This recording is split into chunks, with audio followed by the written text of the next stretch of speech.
因为我那个。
我们现场的各位嘉宾朋友们，大家早上好，欢迎来到议题5环节。我们的议题将于5分钟后正式开始。那为了更好的一个听会效果，请大家前排就坐，尽量前排就坐。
各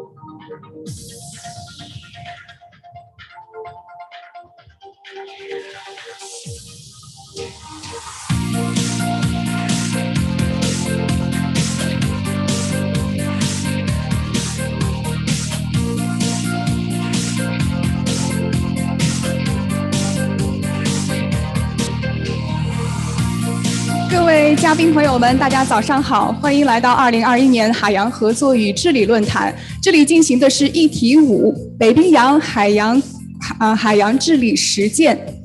首先让我们请出本议题的现场2位嘉宾，白嘉玉老师还有郑志华老师，有请2位。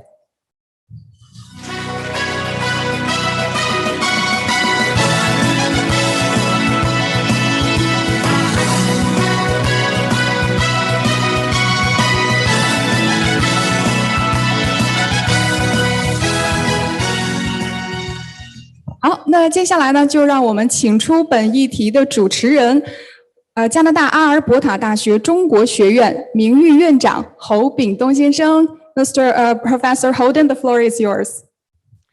Thank you, Yu Chen. 早上好，晚上好。Good morning, Sanya, and good evening to our speakers and audience in most other time zones. Welcome all to session 5 of the 2021 Symposium on Global Cooperation and Ocean Governance. I am confident that those who are here online would prefer, like me, to be in Sanya in person with you. Our session is focused on ocean government practices in the Arctic, and we have distinguished speakers who are also experts on these issues. Without delay, let's get started. First, I'll introduce our first speaker, Dr. Aldo Cherkop, who is Professor of Law and Canada Research Chair in Maritime Law and Policy. He's originally from Malta, but for decades, his home has been in Canada, based at the Marine and Environmental Law Institute at Dalhousie University. His field of research and teaching include Canadian maritime law, international maritime law, law of the sea. His most recent book is Governance of Arctic Shipping, Rethinking Risk, the Human Impacts and Regulation. Dr. Cherkop, the floor is yours, please. Thank you very much, Gordon. Let me put on the share screen function.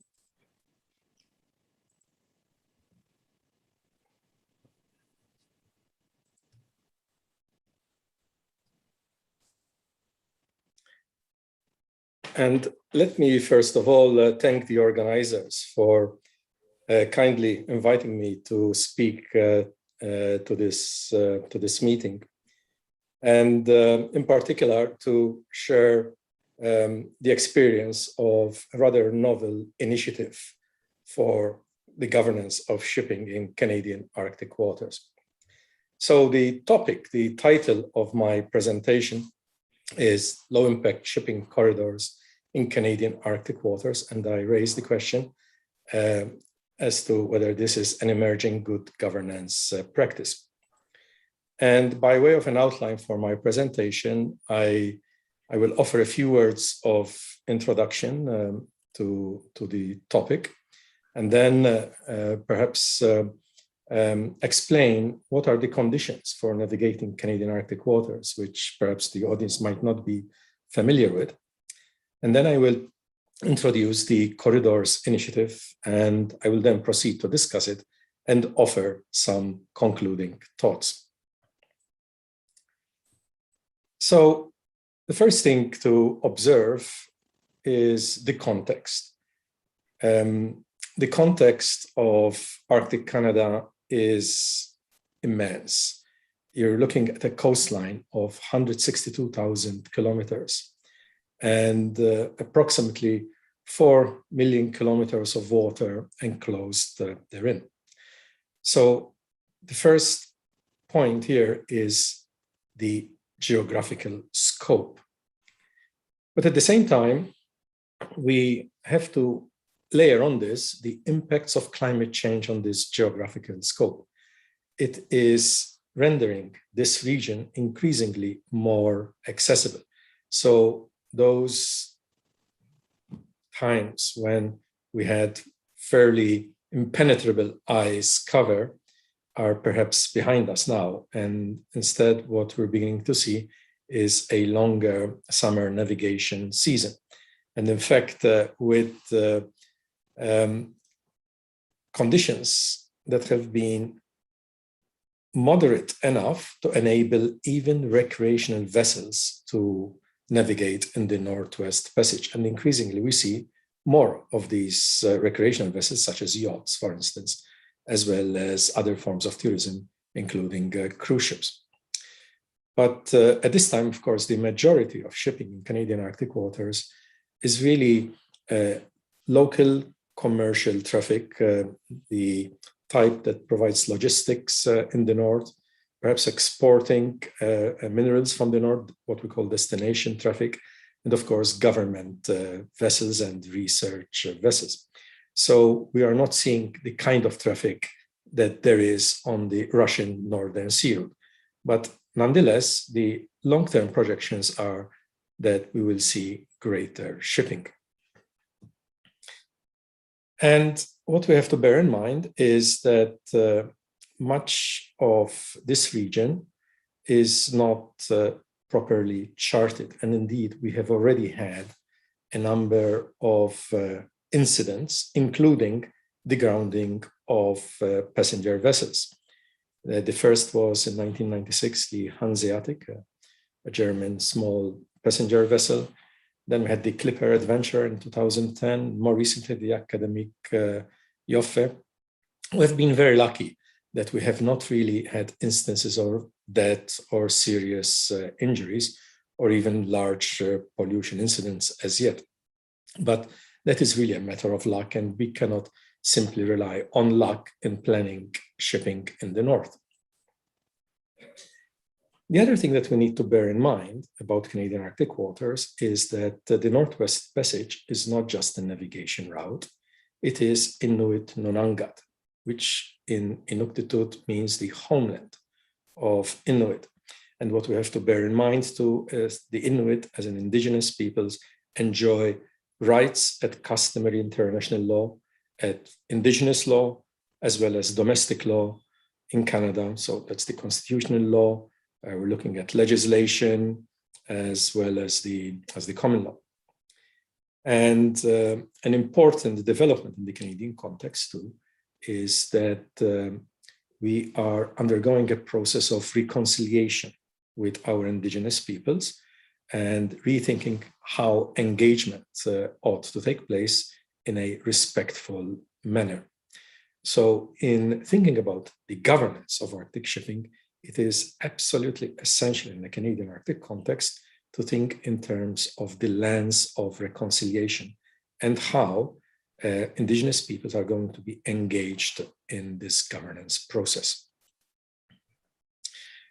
We know also that there is growing interest in shipping corridors as a concept, and indeed the Arctic Council, the Protection of the Arctic Marine Environment Working Group, has been looking at these, and earlier this year produced a report, a first report, which consists of the experiences of the 8 Arctic states so far on measures that they have taken to protect the Arctic marine environment from shipping.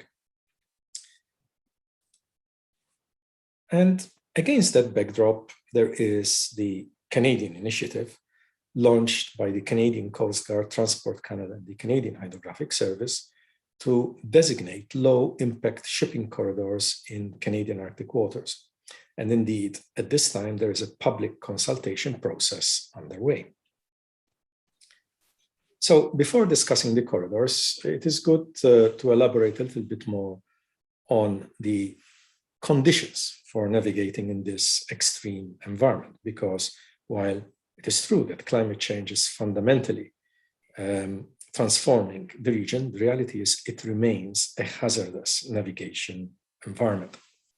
So navigation will tend to be restricted to the summer season at this time, perhaps a little bit into the shoulder season, depending on the polar class of the vessels concerned. And navigation will tend to encounter variable and evolving conditions. There may be areas of open waters, but they may also be ice-covered areas. And ice is not static, ice also moves. And where ice is broken, you might have ice flows, and those ice flow might include multi-year ice, which is very hard ice that can cause very serious damage to the hulls of ships. You may have ice packing, and indeed, ice forecasting is an essential service in the region. So there are regular ice charts and bulletins issued during the season. Frequently, passage needs ice-breaking assistance.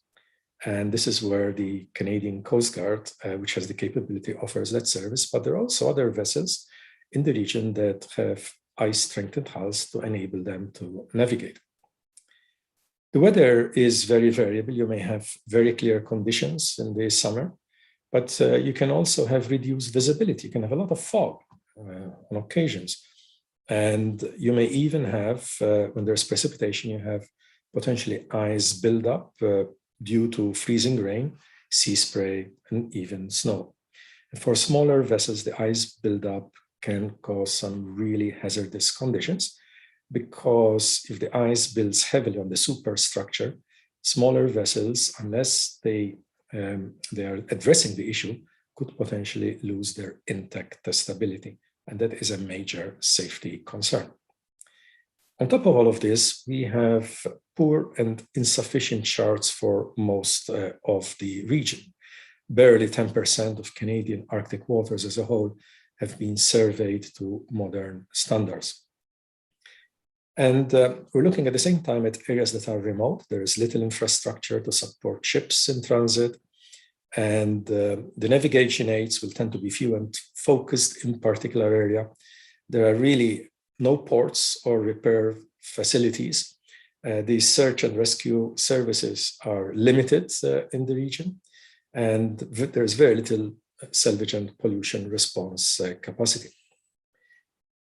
And we have to remember that these waters and the ice cover are used for Inuit mobility, for temporary camps, hunting, and also by marine animals. So there we have potentially an interface between shipping and Inuit interests and usages that sometimes can be conflictual. Now, the Corridors Initiative, where does this start from? Well, about 6 years or so ago, there was a study made, a preliminary study to understand the patterns of shipping in the Canadian Arctic. And looking at AIS data, the map that is produced there was put together by the Canadian Coast Guard to indicate basically what are the most used routes in Canadian Arctic waters. Now, the map might give you the impression of there is heavy usage, but that is not really the case, because this represents every single AIS ping that is then assembled cumulatively for a period of a few years, 2011 to 2013. But this was important because it indicated which are the areas that shipping has tended to favor. So that was a rather important starting point. And when one looks at the data more carefully, one will notice that when you look at those routes that are potentially the future corridors and areas that are not farther than 5 nautical miles from these areas, you had 77% of the marine traffic in that period, 87.3% of the escorts, you had 73.4% of the marine pollution incidents, and 57.5% of the search and rescue incidents. And that area, those potential routes account for 96.2% of the navigation aids in the area. Then if we look at the bathymetry and we think in terms of primary, secondary, and tertiary corridors, we can see that we actually have more chart data for those particular corridor areas than we have for the Arctic as a whole. But you will note that there is better cover for the Beaufort Sea area than there is for the Eastern Arctic. So for the Eastern Arctic, essentially the point made was that even for those corridors, the charting was really insufficient.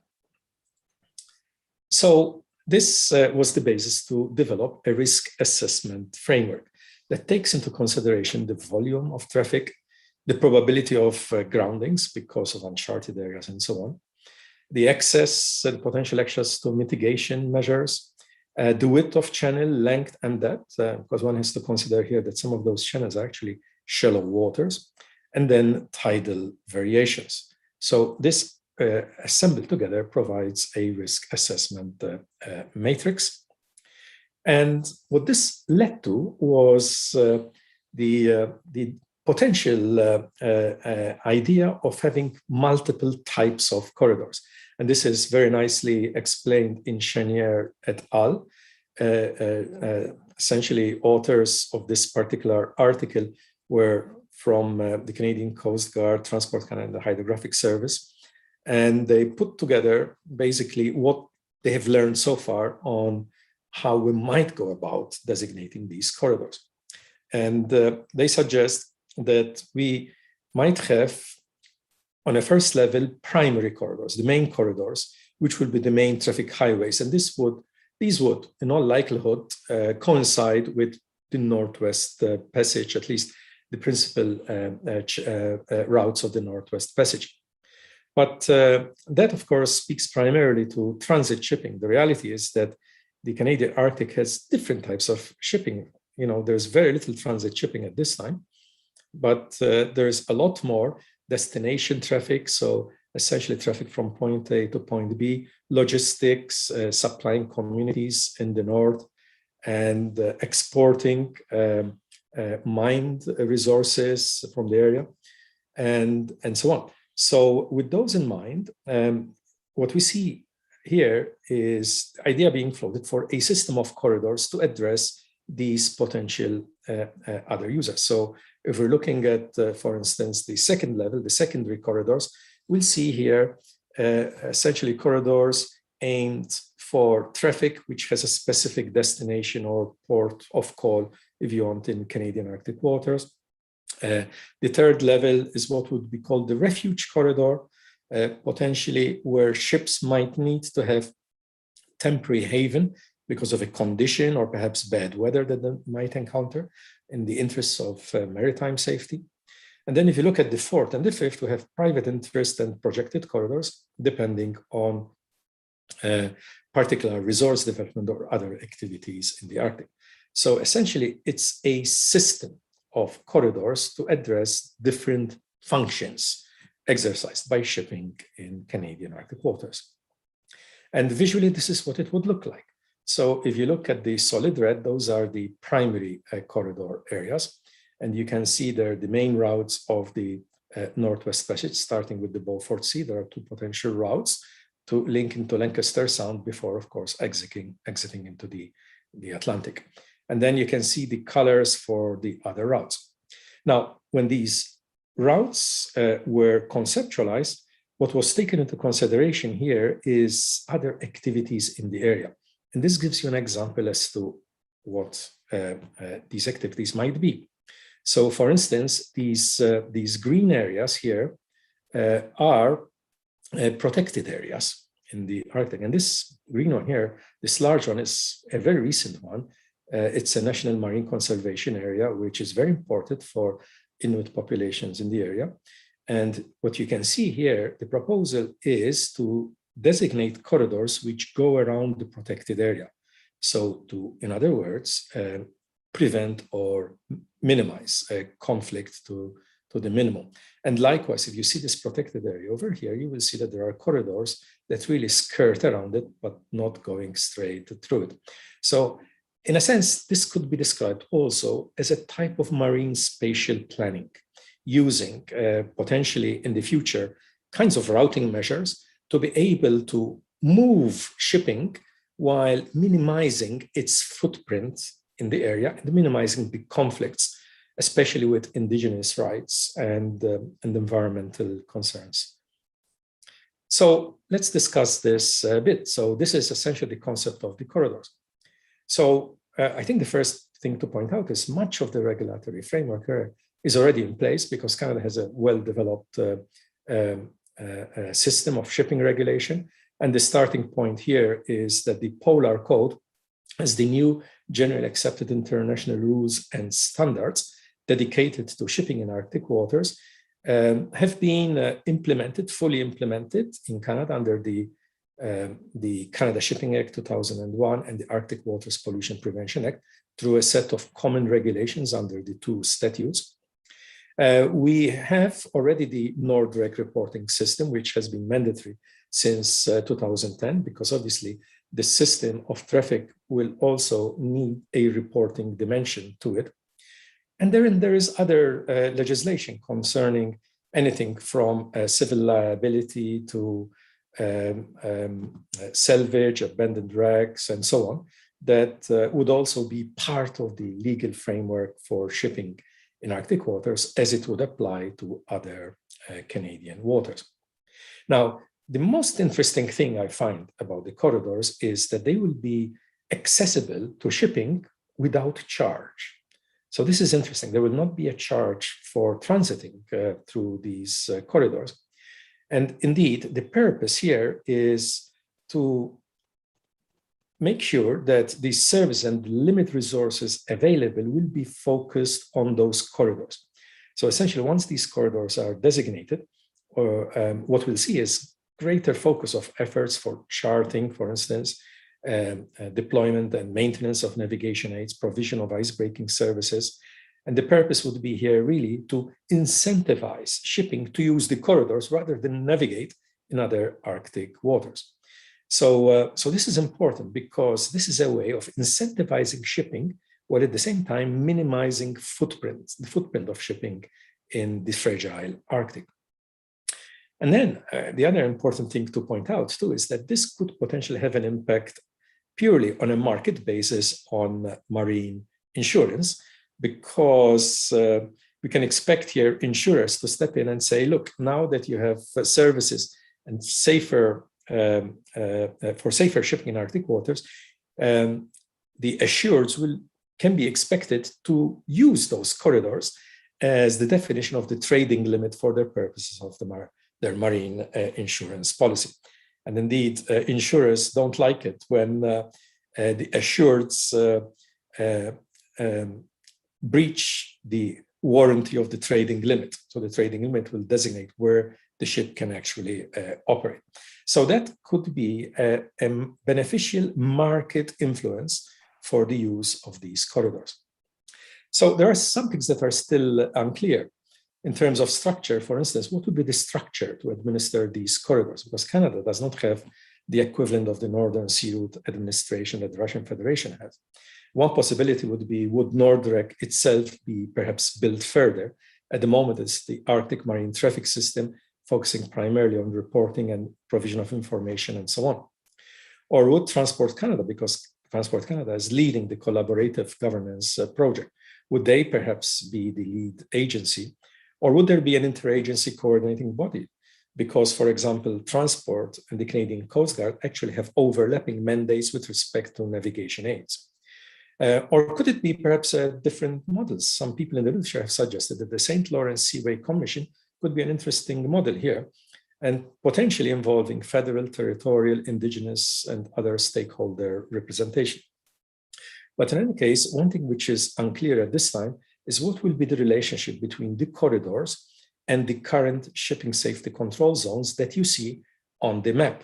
At the moment, those zones are important. Perhaps they're in a state of transition, because now with the Polar Code, what we see is greater emphasis on using the Polaris system for risk assessment rather than the combined time zone system that Canada has. So Canada is in the process of phasing out the time zone system. There are some unanswered questions with respect to process.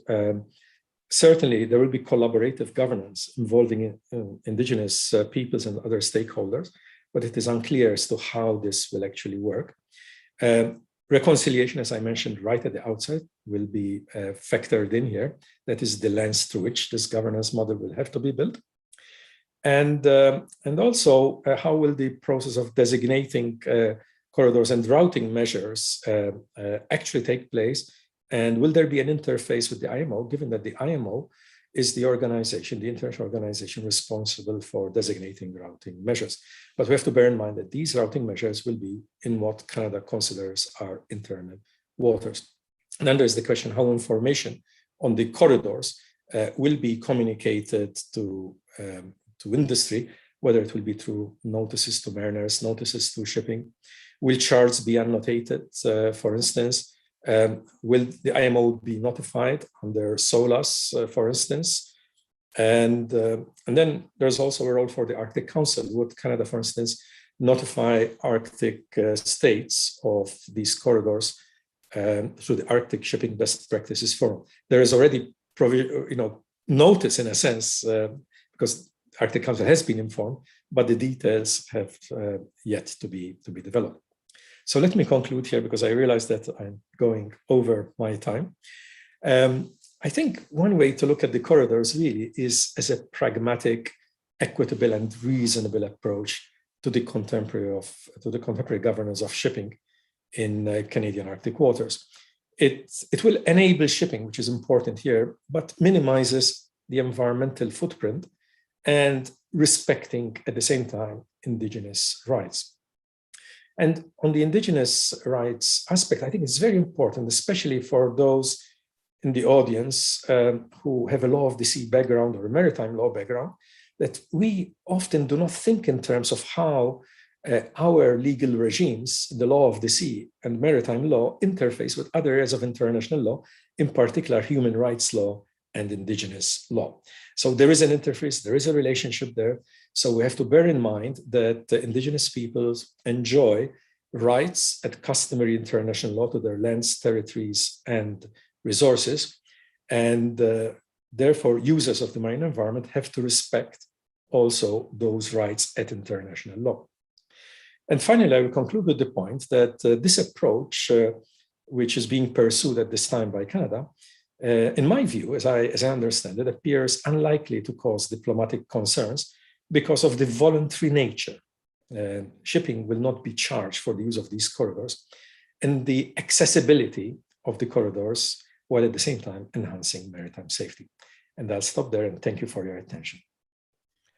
Thank you very much, Aldo, for that stimulating discussion and a great introduction to the theme of this morning's session. Our next speaker is Dr. Hong Nong, well known to me, holds a PhD from the University of Alberta, my university. She is concurrently a research fellow with the China Institute at the University of Alberta, the National Institute for South China Sea Studies, and is executive director of the Institute of China-America Studies in Washington. Her most recent book is China's Role in the Arctic, Observing and Being Observed. The floor is yours, please, Nong. Well, thank you very much, Gordon, for your very kind introduction. As you said, I wish I were in Sanya right now, in person. Good morning to my colleagues and friends in Sanya, and also to those online. Let me share my screen. Okay.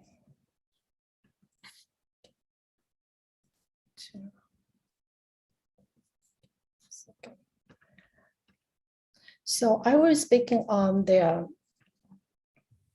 non-Arctic states' role in the Arctic. So explaining how these Asian countries observing what's happening in terms of the Arctic Ocean governance and how their policy and also the activity is being interpreted or being observed by other important Arctic stakeholders. I will start by explaining a few Asian countries who have similar interests and also policy in the Arctic, and then moving on to a specific study on Chinese policy on the Arctic. And then also moving on to discuss why I think the cooperation among Arctic states and also between the Arctic and non-Arctic states are very important in pursuing many of the important ocean governance practices in this region. And then finally, I'm going to look at how the US and China engage with each other in the Arctic region. So let me start with explaining Japan, South Korea, China, India, and also Singapore. They were all granted observer status in the Arctic Council in May 2013. So when I look at their policy, for instance, Japan, it has in the early stage footprints in the Arctic, but its approach what has been developed from in the very beginning. They're more focused on independent research project without too much engagement from the government. And then particularly after 2013 has gone through a tremendous transformation from involvement to more and more engagement from the government, and also developing a strategy on the Arctic. The South Korea, I think it took the opportunity to become an observer in the Arctic Council as a very good opportunity to develop a strategy for commercial exploitation of the Arctic while continuing its already ongoing research activity in this region. Looking at Chinese Arctic policy, I think it's very simply to put it this way, it has been keen to participate in the Arctic governance through working closely with the Arctic littoral states and Arctic Council states, and also other non-Arctic countries. To look at India's Arctic attention, we will consider, because India has not issued a formal white paper or strategy on the Arctic, but it will be considered as a following or continuation of its ongoing efforts on scientific research and technical cooperation in the polar region, which is started in 1951.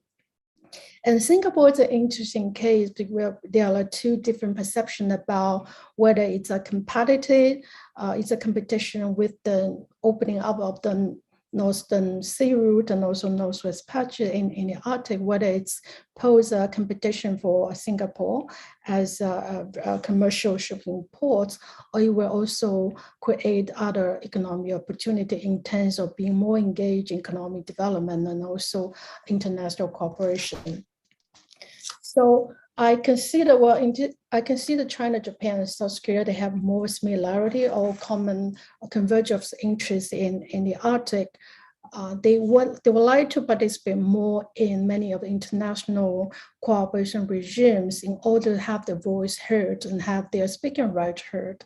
So in order to do that, when I look at the practice of these three countries, they're more involved in Arctic affairs in international level through, for instance, the Love Sea Convention, also United Nations Framework on Climate Change Conference, and also through many of the international treaties developed by International Maritime Organization.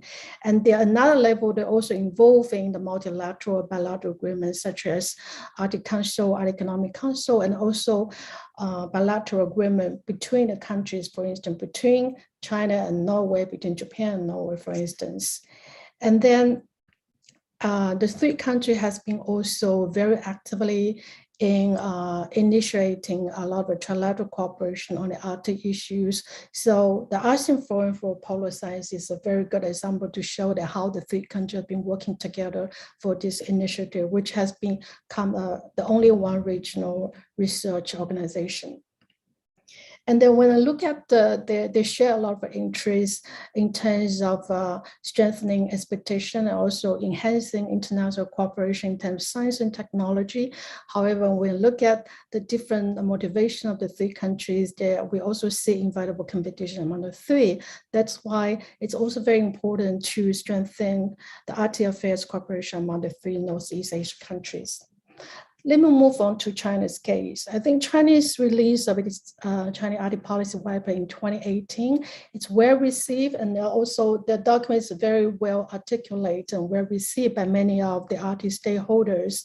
So to understand many of the Chinese ongoing activities, I think it's very important to understand China's policy goal in Arctic, which are shaped in 4 keywords: to understand, to protect, to develop, and also to participate in the governance of the Arctic. So in order to realize these policy goals, the white paper emphasized the basic principle to respect and to enhance cooperation to achieve a win result, and also look at sustainable development. So when I look at, I got to mention about, as I also mentioned in my introductory slides, I want to explain Chinese activity in this region by saying it's observing and it's also being observed. So there are many ways to look at Chinese policy and also practices in terms of its contribution or participation in ocean governance in the Arctic. One is to look at its China engagement in international institutions such as Arctic Council, Arctic Economic Council, and also Arctic Regional Technology Commission. And then also look at Chinese role and also how it's viewed international law practice in this region. So China is there are two very important international laws Convention and also 1925 Spitsbergen Treaty, which China has already ratified. And then the third or a very most recent practice is the agreement to prevent unregulated fishing, high seas fishing in the Central Arctic Ocean, which China is one of the very first 10 countries are involved in the negotiation process. And there's also very important to look at Chinese partnership with the Arctic stakeholders. Well, when I say Arctic stakeholder, I'm looking at both the 5 littoral Arctic states and also the 3 Nordic states like Finland, Iceland, and also Switzerland. And also to look at China's partnership we're interaction with the indigenous peoples group and also non-Arctic states, as I just mentioned, like Japan and South Korea. And then it's also very important to look at Chinese practices through the sectoral engagement to look at shipping and how it interact with the littoral states in terms of the shipping industry and also research development industry. And certainly it's very important to look at how China has been working very closely with many of the littoral states to enhance scientific research in these regions. However, even though there was a lot of very positive feedback or to understand Chinese Arctic policy white paper, there was also some not that friendly or not well received perception about Chinese activity or presence in the Arctic. For instance, when China used Polar Silk Road into White Arctic paper, it's not well understood or well received by some countries. I'm going to explain later. And there is certainly, they'll look at China's engagement in many of the infrastructural construction as a debt trap. There's also a very negative perception about Chinese presence in this region. So that will explain why for some Arctic states, particularly some littoral states, on the one hand, they see opportunity with countries like Japan, China, South Korea. It's a very good opportunity to enhance the local infrastructure and also economy because they do need investment for these countries. But on the other hand, they also consider with more and more presence of these non-Arctic states in the Arctic region, they will consider it as a challenge they don't want these countries to have more influence in terms of decision making and in terms of many of the issues in this region, in terms of governance in this region. So moving on, I'm going to show a slide how I see when Chinese narrative integrate with Western discourse by looking into these 5 littoral state Arctic, how they view Chinese and also other countries present in this region. Starting from Russia, I think Russia's attitude, it appears more ambivalent on Chinese Arctic interests. On the one hand, Arctic is a security and national identity for Russia, but on the other hand, you do need a lot of support economic growth, more and more dependent on exploitation of its Arctic resources, and we do need more investment from non-Arctic states. In Canada, we have 2 Canadian friends sitting in this panel. So for Canada, I think that China's Arctic policy is important, but also very important because it does not say anything about the legal state of the Northwest Passage, but it does mention very clearly that when China's company is involved, when it's involved in shipping or energy development in this Arctic, it's very important to respect the national domestic legislation for all these littoral states. For Norway, I think Norway considers China's inclusion as a great opportunity and also a way of development new strong economic partnership. So Denmark is also a very interesting case. So it's a mix of different reactions, particularly in the Trump administration's period, and then the Greenland airport issue is also become a very key issue between China and Denmark, and also between China and US in the Arctic. And moving to the United States, I'm going to leave that slide later by saying very quickly go through when I say, well, there was very important to enhance cooperation among non-Arctic states, but it's also very important to also pursue the cooperation between Arctic and the non-Arctic states. For instance, to recognize and respect each other's rights, which will constitute the legal basis cooperation between Arctic and non-Arctic states. And also the mutual understanding and trust will provide a political guarantee for cooperation. And certainly the common interest on pursuing joint research will present a major field of cooperation. My last few slides will focus on how the US and China relations has been developed in the other region. It's very important. We will look at these two countries, one representing the littoral state, the other representing a non-Arctic state. So the US, for instance, it's a member state of Arctic Council, while China is only an observer state in the Arctic Council. And then both of them ratified or signed the Spitsbergen Treaty, one in 24, one in 25. And then the US has been developing Arctic region policy from looking at its document in 2009, 2013, and most recent one in 2019, when China articulates Arctic policy white paper in 2018. So they do have their international or national framework to articulate their interests in these regions.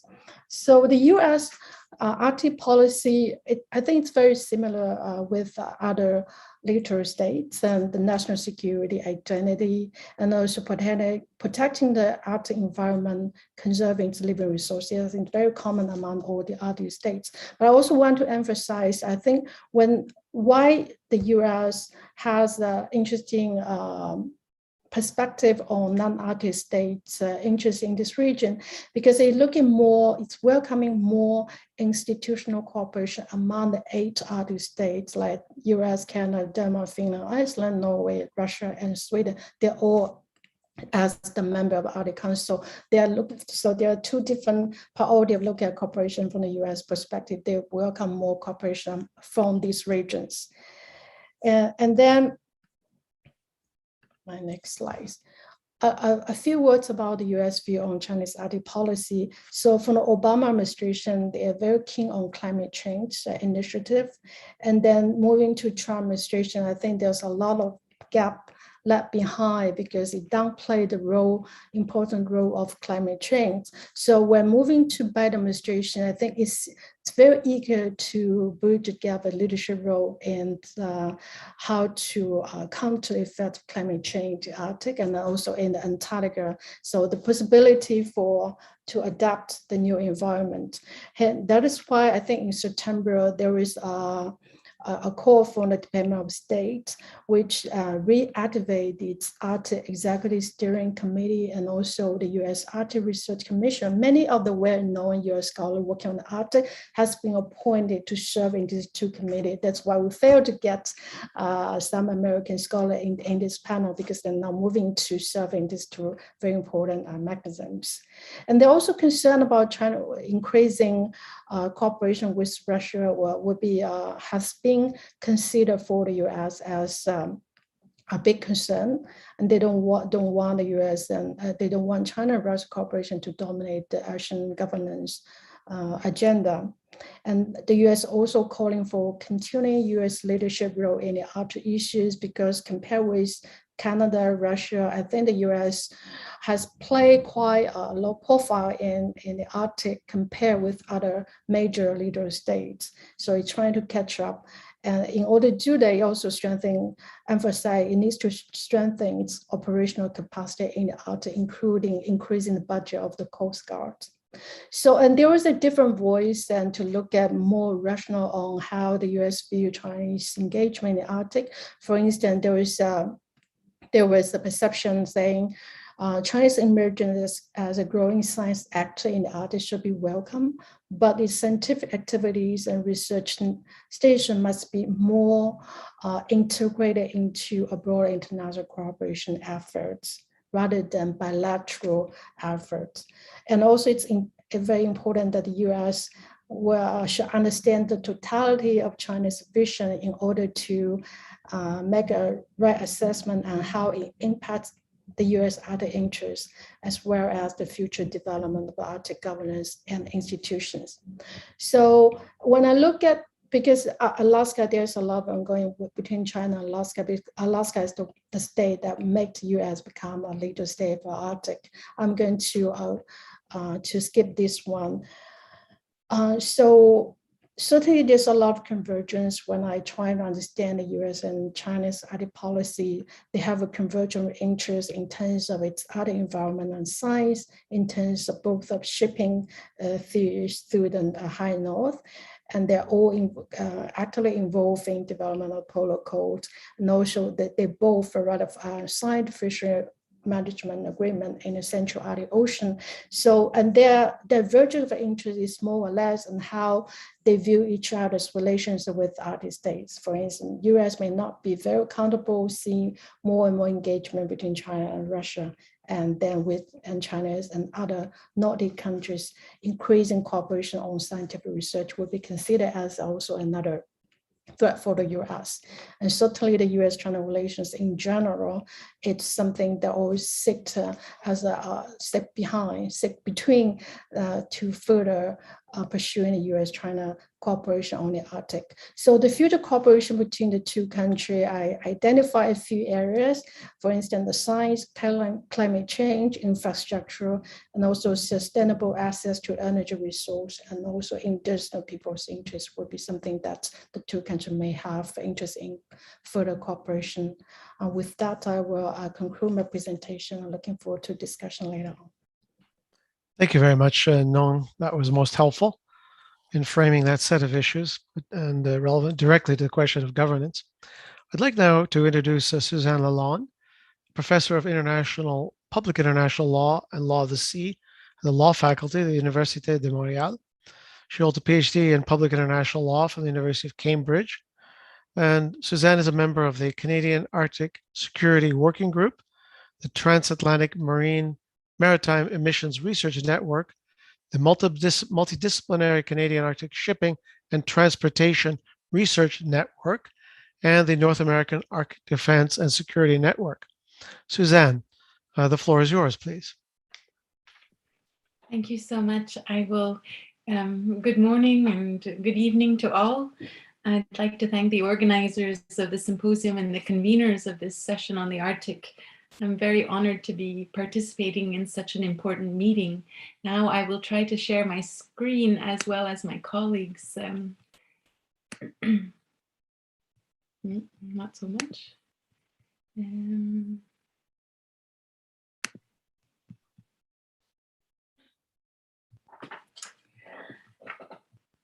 If you type in, you access the Arctic Council's website on the internet, of course, you will find a vast amount of very valuable information. And on the first page, under the title Our Work, 6 themes are organized. And if you click on those themes, you get more information on the Council's projects and initiatives. One of those 6 themes is simply titled The Ocean. And if you click on the ocean, the principal webpage has a beautiful picture of Arctic sea ice and the large title in bold, Cooperation for a Sustainable Arctic Ocean. One of the introductory paragraphs on that first page explains that to protect the Arctic marine environment, the Arctic states have recognized the need to work closely together. And of course, it goes on to say that they do cooperate on a multitude of issues, of maritime issues, including on marine pollution, sustainable shipping practices, as we've heard, search and rescue operations, and many more. I believe that the North American Arctic is an important example of this kind of effective collaboration. In this case, of bilateral cooperation between Canada and the United States. And I wanted to use my few minutes to focus on this particular collaborative relationship because it exists despite there being some sensitive disagreements between Canada and the United States in the Arctic region. For example, a disagreement exists as to the maritime boundary between the two neighbors in the Beaufort Sea. And perhaps the most sensitive disagreement concerns the status of the Northwest Passage. There can be no denying, it's well documented, oft repeated, that there is a long-standing disagreement, or perhaps more softly, a difference of opinion between Canada and the United States in regards to the legal status of the Northwest Passage in the Canadian Arctic archipelago. This slide identifies different routes through the archipelago. And as we've heard from Aldo's wonderful presentation, only 3 are generally considered as being practical for routine maritime traffic. And we're going to try and coax ships to take certain routes. Of course, climate change and the melting of the sea ice, as we've heard, have made the routes of the Northwest Passage more accessible and have ensured that the issue of the Northwest Passage remains extremely topical. This is just a contrast, the Manhattan struggling to transit the Northwest Passage in 1969 in very difficult conditions, and a photograph of the Amundsen, Canada's research vessel, shared with the Canadian Coast Guard, having a much easier time in this particular section of the Northwest Passage in 2017.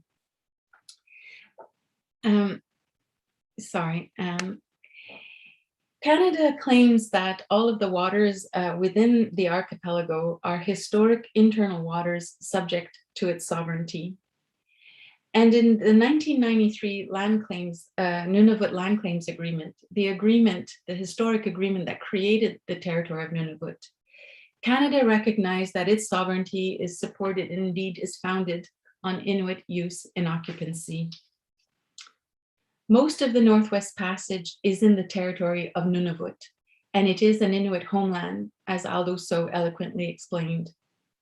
Inuit have hunted, fished, traveled and lived on the Northwest Passage for millennia.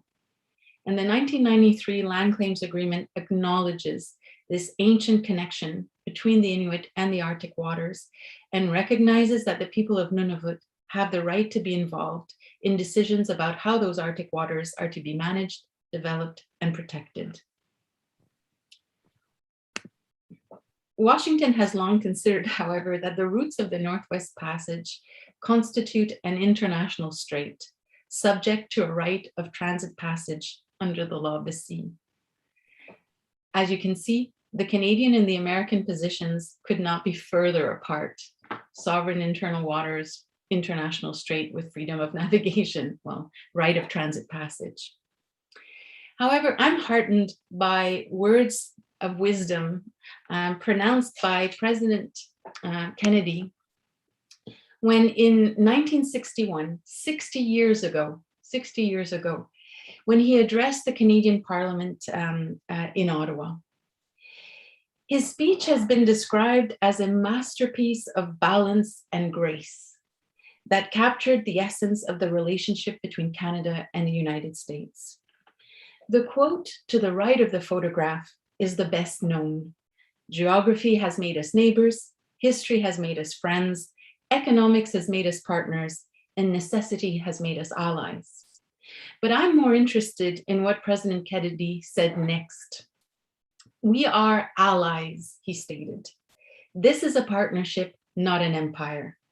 We are bound to have differences and disappointments, and we are equally bound to bring them out into the open, to settle them where they can be settled, and to respect each other's views when they cannot be settled.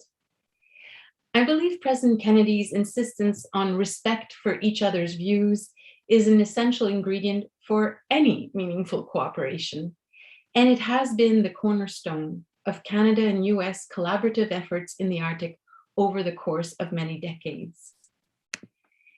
I included this image of the Canadian Arctic archipelago with Europe superimposed upon it to emphasize that cooperation in the vast North American Arctic is a necessity for Canada, I would say, but also for the US. The establishment of NORAD in 1957, a binational centralized air and eventually maritime defense command, is compelling evidence of mutual trust and respect.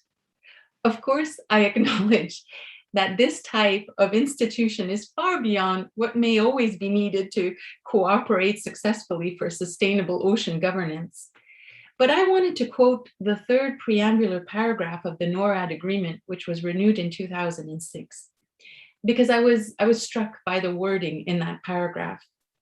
Both Canada, as you can see, and the United States attest to their conviction. They're convinced that cooperation is a proven and flexible means to pursue shared goals and interests, that it remains vital to their mutual security, but also for me, quite significantly, that it is compatible with their national interests. Collaboration is thus recognized not only as a valuable and efficient means to achieve shared objectives, shared goals, but it's also recognized as a powerful mechanism for the advancement of national interests. Another telling example of President Kennedy's respectful understanding is the 1988 Canada-US Agreement on Cooperation. It is widely understood, at least widely understood in Canada, that if an agreement was eventually reached on these difficult questions, it was thanks to the close relationship between President Reagan and Prime Minister Mulroney. But more importantly, again, according to Canadian legend, that it was thanks to President Reagan's deep understanding of the political sensitivity of the Northwest Passage issue on the Canadian side and his remarkable determination to find a way forward. Thanks to the ingenuity of lawyers at the State Department and Canadian Foreign Affairs, the agreement, as you can see in paragraph 3, provides that US icebreakers proposing to engage in research while transiting through the Northwest Passage will ask the Canadian government for permission to do so, and that Canada will, of course, give its consent. Yes, this arrangement, of course, is entirely consistent with the regime governing marine scientific research under the Law of the Sea Convention and under general international law. And yet, what an incredibly elegant way out of the impasse. In addition, Article 4 of the 1988 agreement explicitly states that nothing in the agreement can prejudice either party's legal position. There is therefore no concession, no dilution of Washington's legal position and wider freedom of seas policy, while, I would suggest, reaping the benefits of leaving the waters under the control of its NORAD partner. This is just one example of how Canada and the United States have found ways to set aside their legal difference and get on with the business of resolving issues of mutual interest and concerns. And this collaboration in regards to the marine Arctic occurs at multiple levels, and time only permits a few examples. Last summer, the largest icebreaker in the US Coast Guard fleet, the Healy, transited through the Northwest Passage. In making the announcement during his State of the Coast Guard address in March of 2021, Admiral Schultz made a point of emphasizing that the mission was being planned along with Global Affairs Canada. Of course, the Healy's trip again was under the 1988 Arctic Cooperation Agreement, which I've just mentioned. As it was always intended, it would have 20 scientists on board and they would be conducting scientific marine research, which they did. And so it was the agreement covered the Healy's trip. And so, but I'm in complete agreement with Professor Bouffard's comments and interpretation. He is a professor at the University of Fairbanks in Alaska, because he insisted that Admiral Schultz's comments were significant nonetheless, because it sent a clear message. And that message was that the official status of the Northwest Passage is less important than being able to collaborate and operate with expectation and confidence with close partners. The Healy's Transit was a tremendously valuable opportunity. It was a joint research and educational collaboration at a time when conditions in the Northwest Passage, and indeed in the Arctic region generally, are changing dramatically. During its transit, the Healy collected a lot of valuable data, including bathymetric data, which will be shared with, on the US side, NOAA's Office of Coastal Survey, but also shared with the Canadian Hydrographic Service and even the Danish Geodata Agency. The Canadian Coast Guard and the Canadian Rangers also partnered with the Healy near Resolute Bay in the eastern side of the archipelago in early September for a joint search and rescue exercise. In the photograph on the bottom left, an air crew aboard a Canadian Coast Guard helicopter is preparing to land aboard the Healy during this joint search and rescue exercise. And the men talking in the bottom right corner are Canadian Coast Guard Commissioner Mario Pelletier, Canadian Coast Guard Assistant Commissioner for the Arctic Neil O'Rourke, and the Healy's commanding officer, Captain Ken Bode. I should add that planning and executing the Healy's transit this summer was greatly facilitated thanks to the relationships that have been established through the annual summits held between the Canadian and the American Coast Guards. The annual summits are intended to foster, and they do foster, communication and cooperation at the senior, operational, and regional levels in both organizations. As for the picture in the top right corner, every year, Canadian Armed Forces conduct Operation Nanook. It is their signature northern operation, and it is comprised of different distinct activities. This past summer, in the context of Op Nanook 2021, Canada's Goose Bay, a Kingston-class coastal defense vessel, and the Harry de Wolf, the first of Canada's new Arctic offshore patrol vessels, conducted joint maritime exercises with the US Coast Guard cutters Escanaba and Richard Snyder. In the Tajidit phase of Op Nanook, the Escanaba and Richard Snyder participated in a mass casualty, a maritime incident with mass casualties and mass pollution exercise along the shores of Baffin Island. The crews of both American vessels supported the Royal Canadian Navy in a series of rescue and assistance procedures. US participation in operations like Nanook is seen as critical, as it is widely acknowledged, and not just on the Canadian side, that in such a disastrous scenario, mass casualties, terrible pollution incident in the far north, support from neighbors and allies will definitely be, will in all likelihood be needed. Of course, such exercises build trust and cooperation, of course, and they're helping to ensure that both countries are ready and responsive to the ever-changing maritime environment of the Arctic. At the opposite end of state-to-state cooperation, northern communities are also collaborating. The Alaskan Arctic Waterways Safety Committee was established in October of 2014 as a self-governing, multi-stakeholder group focused on improving communications, mapping, and marine policies. And its aim is to promote maritime safety, protect the marine environment, and also preserve the lifestyles of those who live in the Arctic. The committee is fascinating, is made up a wide array of Arctic maritime users and stakeholders. It includes subsistence hunters, local and tribal governments, advocacy groups, and even industry representatives. There's people from offshore oil and gas developers, tug and barge operators. And thanks to federal funding, some community members from Cambridge Bay, a small hamlet of 1,400 inhabitants that's pointed out on the map, on the southeast coast of Victoria Island and right on the shores of the Northwest Passage, were able to travel to Alaska to learn from the Alaskan Arctic Waterways Safety Committee. And the result of this engagement was the creation of the Victoria Island Waterways Safety Committee. Another, and my final example of more local collaboration has to do with the Alaskan Marine Exchange.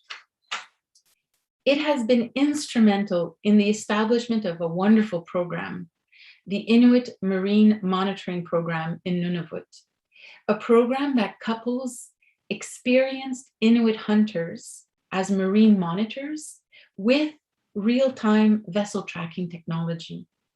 The Alaskan Marine Exchange has supplied many of the terrestrial automatic identification systems deployed across Nunavut and has also helped in training the Inuit monitors. And there are many other examples of maritime cooperation between Canada and the US in the Arctic.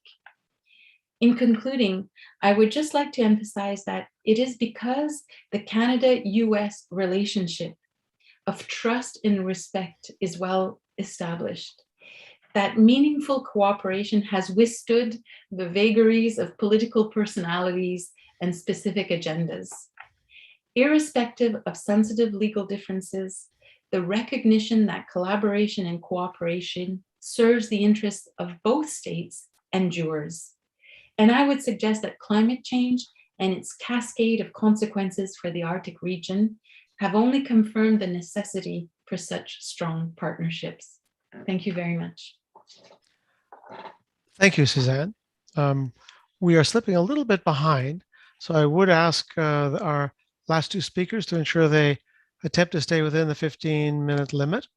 I'd now like to introduce Bai Jiayu, professor and doctoral supervisor of the School of Law at Nankai University.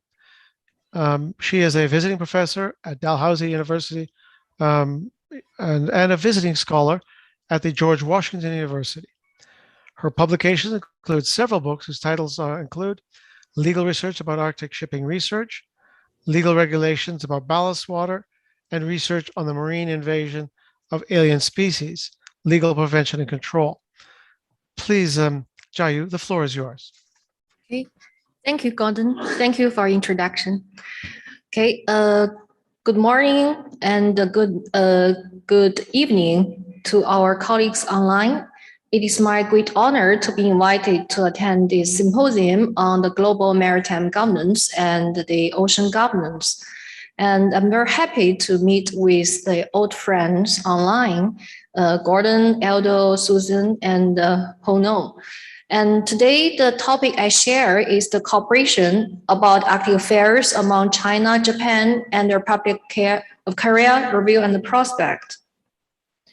So first, I will briefly introduce the current changing Arctic and then summarize the attitudes towards the rule of law in Arctic governance reflected of those three states' policies and how they could realize their goal of their Arctic policy through the multi-level platforms. And then I will come the characteristics of those states' Arctic practice respectively and collectively, and then finally look ahead to the future cooperation of those states in the Arctic. So first, I will have a quick look at the changing Arctic. According to the study of the scholars, the major reduction in Arctic sea ice extent in the recent years, summers is an important factor for the erosion of the Arctic coast. And from the right graph, we may notice that the Arctic sea and ice are continuously melting. And the lost extent of the Arctic is equivalent to about twice the size of the Alaska. And at the meantime, there is correlation between the Arctic oscillation and the average frequency of extreme precipitation events over the century southern China. And also the negative Arctic oscillation will have caused Japan to suffer abnormally cold season in winter. And also South Korea have experienced extreme cold weather, which is closely related to the loss of the Arctic sea ice, which means that the changing Arctic actually also influences the states beyond the Arctic region.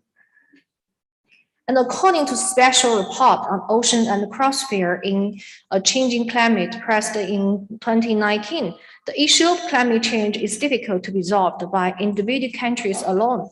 And what is needed is collective action and international cooperation. So it is necessary for other stakeholders to participate in Arctic governance. Then how to guarantee and support the proper participation of those stakeholders? We could take China, South Korea, and Japan, for example, and clarify the importance of the rule of law for to regulate their participation in Arctic governance. And for China's Arctic policy, actually, Ho No has made a very comprehensive introduction about China's Arctic policy, and I will briefly introduce here. So China actually emphasized that the activities in Arctic should accord with the international laws, including the UN Charter, UNCLOS, the general international laws, and the other international laws such as the IMO Polar Code and the UNFCCC and Paris Agreement, and also some other regional agreements made on the platform of Arctic Council at the regional level, and also some other bilateral and multilateral arrangements and agreements like the CAO fishery agreements. And also Japan also stresses the importance to ensure the rule of law, and also lists some international laws as UNCLOS and the principles of the international laws. And the Korea's Arctic Plan also relates to the international laws at the relevant levels, the same as China. So here we could notice that UNCLOS provide a basic framework for both Arctic coastal states surrounding the Arctic Ocean and non-Arctic states for the Arctic Ocean affairs. And also the IMO provides the Polar Code as the framework norms for the navigation in the Arctic region. The Spitsbergen Treaty regulates both Norway and other member states, the rights and obligations in Svalbard. After the completion by China of the CAO fishery agreement this year, this agreement has already came into force since June 25th, 2021, and it will regulate the rights and obligations for the member states in the Central Arctic Ocean. Then, based on those international laws, how the states could participate in the Arctic governance through the relevant multilateral platforms? Well, the Chinese President Xi Jinping and the Special Representative of Arctic Affairs, Mr. Gao Feng, have both expressed China's intention to exert importance to cooperate with the international organizations related with the Arctic. For example, at the global level, the organizations, sub-organizations under the UN and the regional level, Arctic Council, and some other multilateral arrangements like among Korea, China, and Japan. And also we could notice that both Korea and Japan have looked forward and respects the cooperation with the relevant multilateral organizations. So we could notice that there are similarities among the three states for the platforms to engage in the Arctic affairs. All of them welcome the multi-level organizations, and it reflects their adherence to participate in the Arctic governance within the framework of multilateralism. For example, we could point out in detail that the IPCC will provide the very important platform for those three states to encounter with the climate change issues related to the Arctic, and UNEP will provide opportunity and platform for the environment protection issues, and IMO actually provides a opportunity for those states to play a role in on the IMO and involved in the Arctic navigation rules formation. And also, as the most influential regional organization, Arctic Council has provided indirect opportunity for these United States as the stakeholder and observer states to involve in the participation. The Arctic Circle Forum under the Arctic Circle is actually already held several times by China, Japan, and Korea in recent years. And China, Japan, and Korea actually has their own Arctic Forum in the Arctic affairs, and 4 sessions have been held by those states, and some results have been achieved on the scientific research field and other fields. And also the non-governmental organizations also could provide opportunities like ISC and the Asian Forum to the polar sciences, provide the opportunities to conduct the scientific research cooperation. So based on these international laws and multi-level organizations, what are the characteristics of those states' practice in the Arctic? Well, for China, it intends to be an active participator, builder, and contributor for the Arctic governance. And actually, China has a long history for engaging in the Arctic affairs. And it has developed the affairs into several fields, including the scientific research, ecological environment protection, climate change response, economic development, and cultural exchanges, etc. And also, Japan has identified itself as and it believes that it has an extended polar identity and has also developed its own Arctic policy, actively involved in the formation of CAO fishery agreement. For Korea, it has believed that it has the responsibilities, rights, and obligations for the Arctic issues. And also, Korea has developed some trade agreements with the Arctic states and actively participate in the on the IMO platform for the formation of some navigation rules in the Arctic.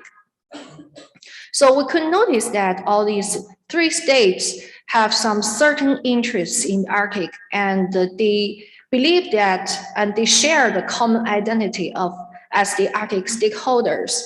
And they actually have a long history of engaging in the Arctic affairs, and they all be granted the observer states in the same year in the Arctic Council, and they all participate in the Arctic governance according to the relevant international rules and on the platforms of the international organizations.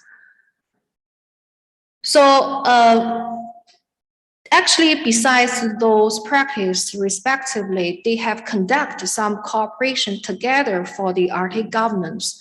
And in 2017, they have emphasized to conduct a joint study to assess the pollution and climate impacts in the Arctic.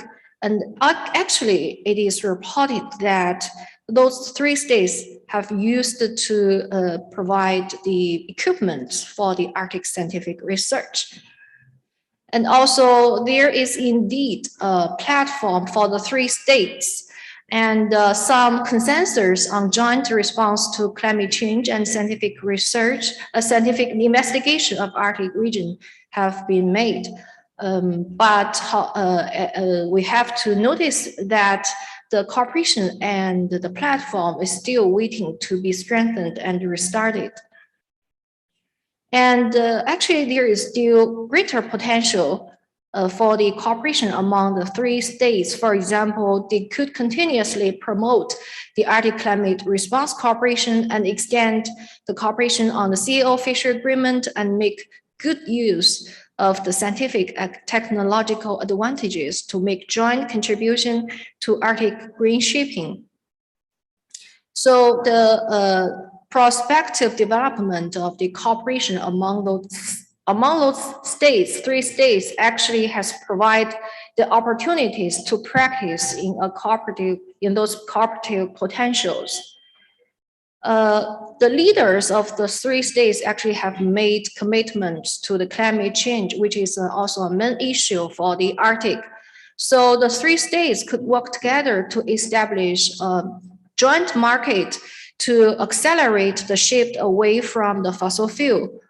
And also, we may notice that all the 3 states are members of the CEO Fishery Agreement.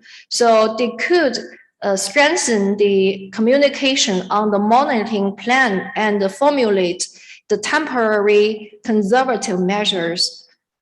And also after this year, MEPC have adopted the resolution on the banning of the use of the heavy fuel oil. So the 3 states could strengthen the exchange on the sustainable Arctic navigation. So to summarize and to conclude, we can notice that Arctic governance cannot be separated from the joint efforts of both Arctic states and other Arctic stakeholders, and the cooperative engagement of the 3 states is based on the rule of law in the Arctic through multi-level international platforms. The cooperation among the 3 states is not only conducive to the realization of their interests in the Arctic, but also could contribute to the Arctic governance through the collective wisdom and efforts. So we are really looking forward to the ending of the pandemic as soon as possible and resuming and accelerating the diplomatic process delayed by the pandemic for the cooperation. Okay, here's all my presentation and thank you for attention. Thank you, Dr. Pai. And I can assume, I think that everyone in that room and online is welcoming also, would welcome the ending of the pandemic. We now turn to Dr. Sakiko Hataya, who is Research Fellow at the Ocean Policy Research Institute of the Saskawa Peace Foundation. Dr. Hataya's research is centered on the law of international organizations and polar law. And in particular, Dr. Hataya has studied the functioning of the Arctic Council. The floor is yours, please, Dr. Hataya. Thank you very much for the introduction, and hello everyone. I'm glad to be here today. I'm Sakiko Hataya, a research fellow at the Ocean Policy Research Institute, Sasakawa Peace Foundation, Japan.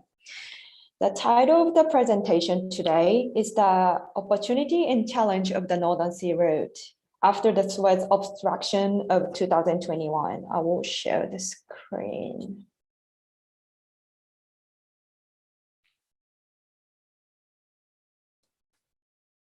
Okay.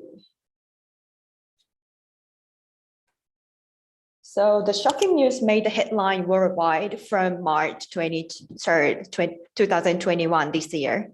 The 400-meter, the giant container Ever Given obstructed the Suez Canal at 6 kilometers north from its southern entrance.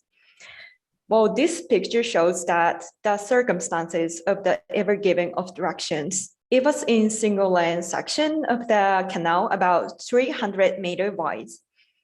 The vessel is owned by the Japanese shipping firm Shoei Kisen Kaisha. And the Suez Canal blockade affects not only the global shipping industry, but also retailers, supermarkets, and manufacturers in the world. The stranded ship was holding up an estimated $9.6 million of the trade along the waterway each day. And furthermore, the blockade could have the global cost of from $6 to $10 billion due to a 0.2 reduction of the annual trade growth with the additional cargo shipping costs between Asia and the Middle East jumped 47 to $2.2 million. Also, according to the Suez Canal Authority, 12% of the global trade passes through the 193 kilometers canal, which connects to the Mediterranean Sea to the Red Sea and provides the shortest sea link between Asia and Europe. During the 6-day blockade, a total of the 369 ships were reported stuck in the Terback, waiting to pass through the canal. Well, since 2017, the number of the vessel cargo and net tonnage going through the Suez Canal has been on the upward trend and marked its highest level in 2020, despite the COVID-19 global pandemic. The 6-day obstruction by the Ever Given gave the world sharp lesson on global supply chain disruption, putting the Suez Canal Authority under the pressure to upgrade the waterway's technical infrastructure to avoid a further destruction in the future. But meanwhile, an alternative route of the Cape of Good Hope in the Africa to Far East can take 2 weeks longer. From this perspective of the risk diversification, its expanding of the use of the Northern Sea Route via Arctic Ocean has come up as an option for the realizations.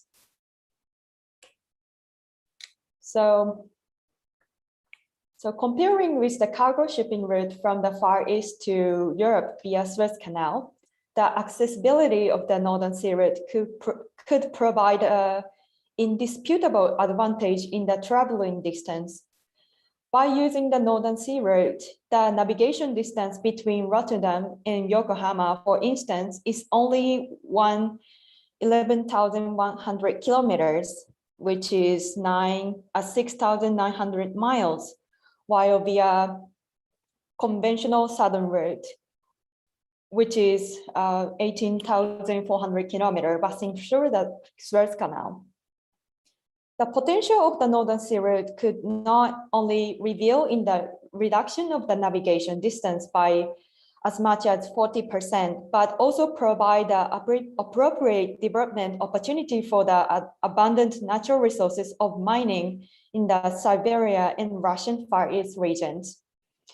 With these motivations, Northern Sea Route accessibility presents the commercial potential to facilitate the international shipping in the world market.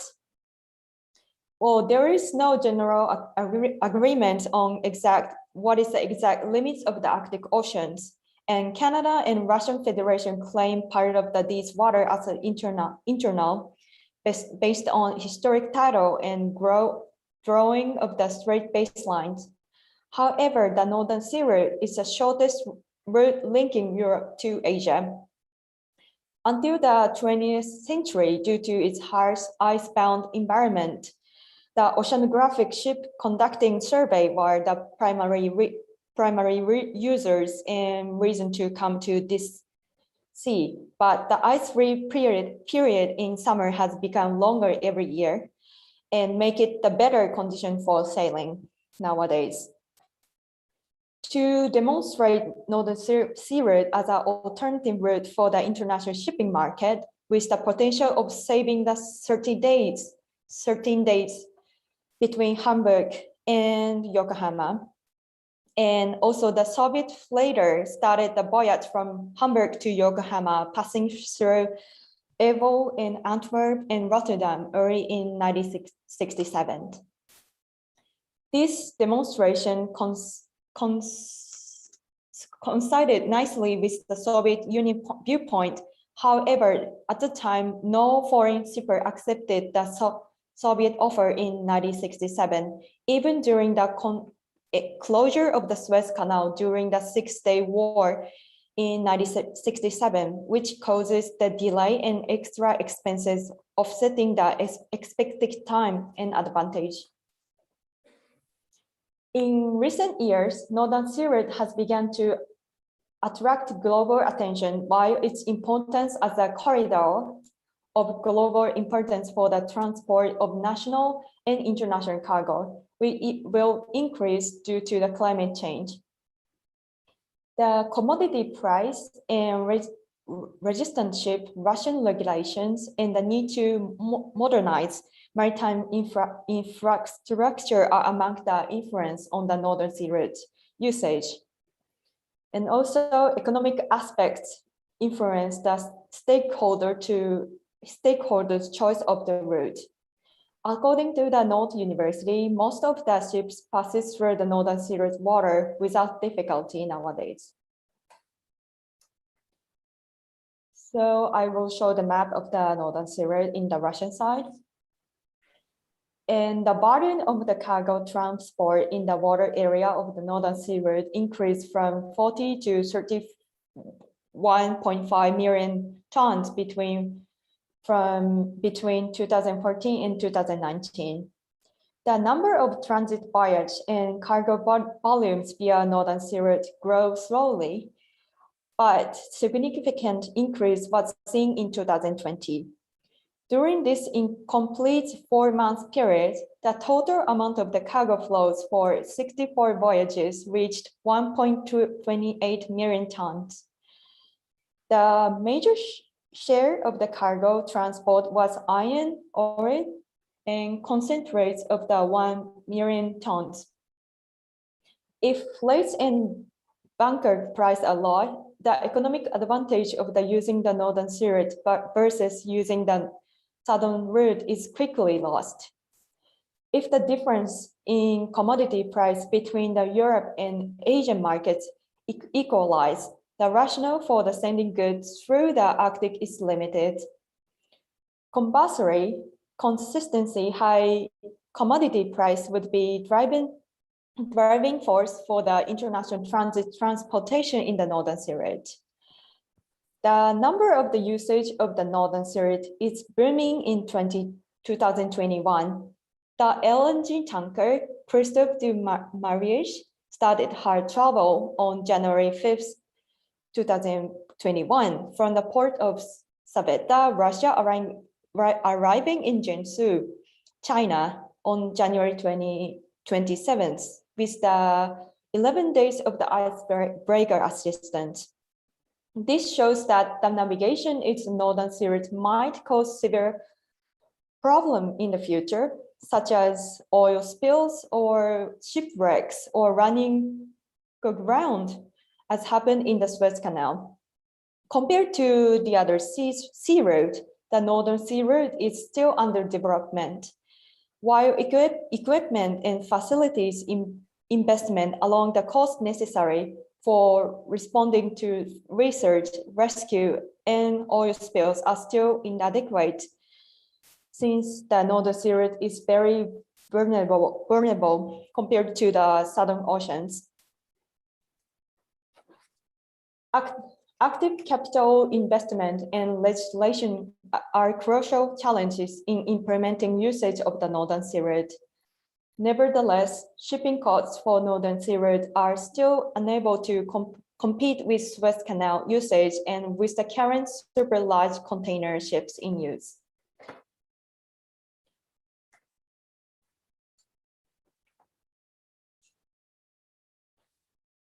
Since unique skill and expertise are required to sail in the Arctic Oceans, the Russian government introduces the permission system in the passage of Northern Sea Route, and they set the condition where shipping activities are permitted based on sailing seasons or ice conditions. Under certain conditions, escorted by Russian icebreakers,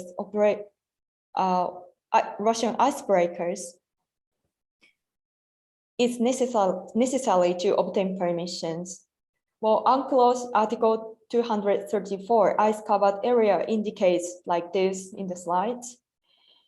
And such law and regulation by Russia shall have a due regard to navigation and to the protection and prevention of the marine environment based on the best available scientific evidence.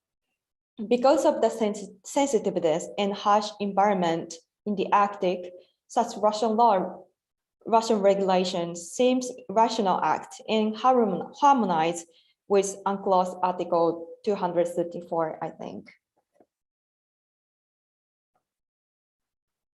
Well, at the same time, I would like to explain about the main problem of the Northern Sea Route nowadays. And the main problem is the absence of the emergency evacuation system and the prevention of the medical assistance to crew members of the seagoing ships in the water area of the Northern Sea route. As of 2021, there are only 3 bases, Dixon, Pevek, and Tixi in Russian seacoast for the search and rescue purpose. Considering the harsh condition in the Arctic oceans, the search and rescue measures for the emergency are desirable, but it remains doubtful if they could provide sufficient assistance in critical circumstances.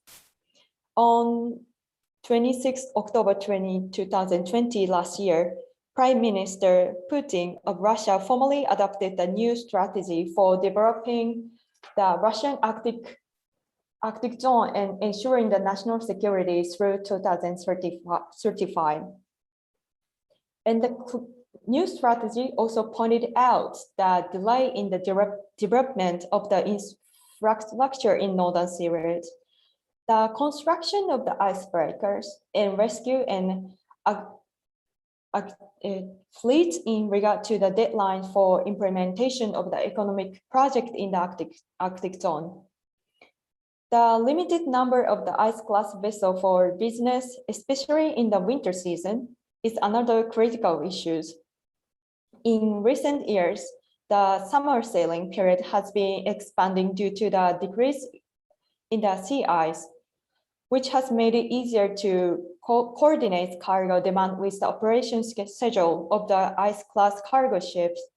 However, the number of high ice-class cargo ships is limited for year-round operations, making it very, very difficult to coordinate schedules, and charter fees are very high. Besides the challenge I explained, there are actual developments for the practicalizing Northern Sea route.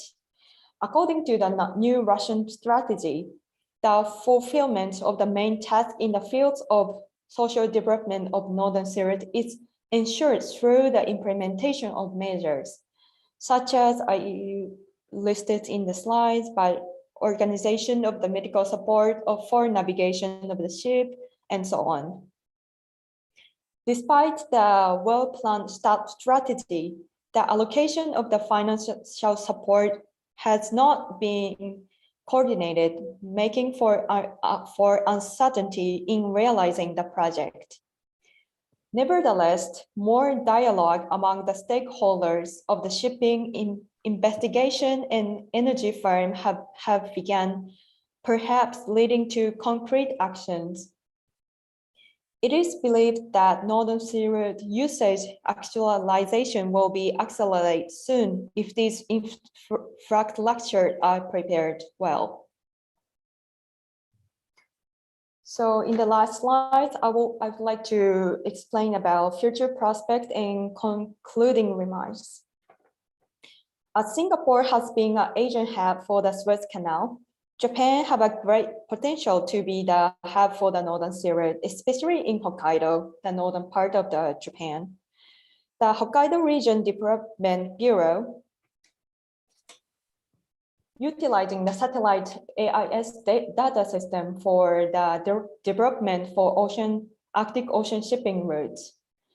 With the exceptional connectivity of the global air transportation, ports in Japan have a great potential to be the Northern Sea route hub for the Asian Pacific regions in shipping, scientific research, and Arctic tourism.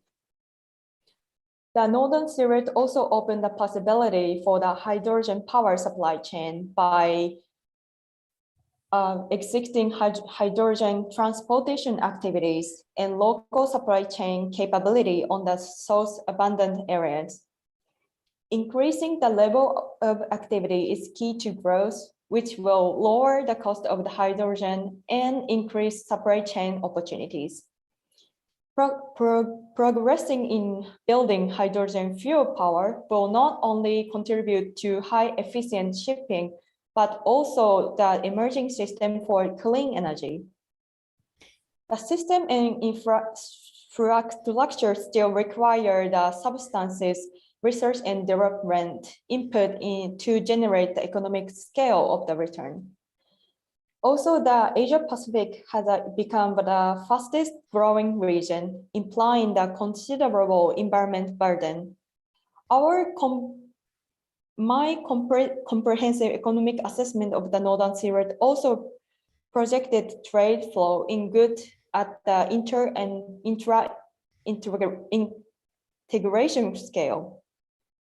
Even if the Northern Sea Route is not cost competitive compared with the Suez Canal route regarding its flight fees, its time effectiveness for high value added good is highly anticipated.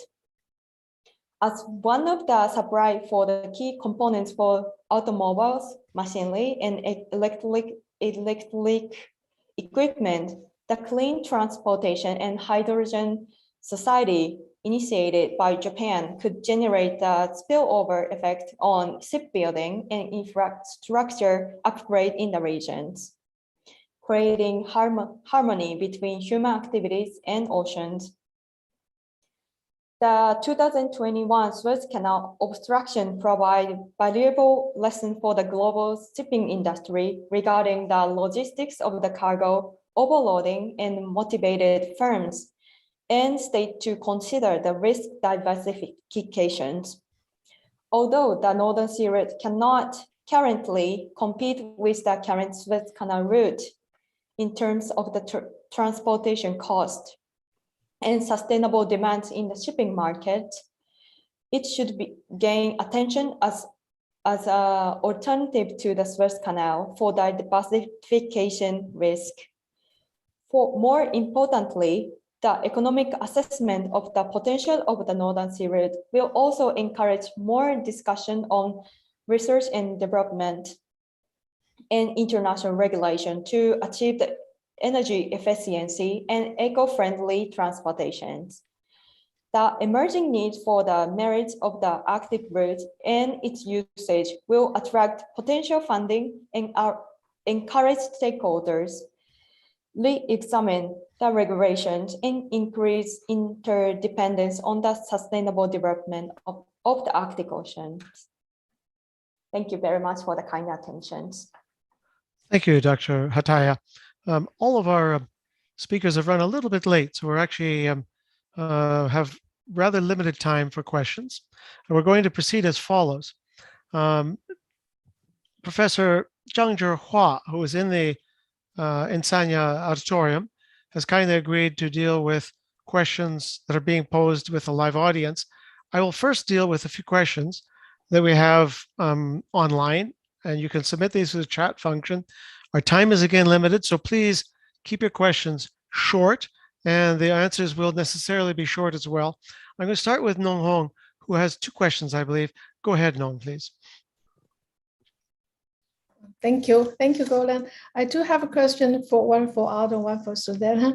Aldo, so when talk about this Arctic Corridor Initiative, what is the status right now? It's already occurred in some of the routes, or it's like still under consideration?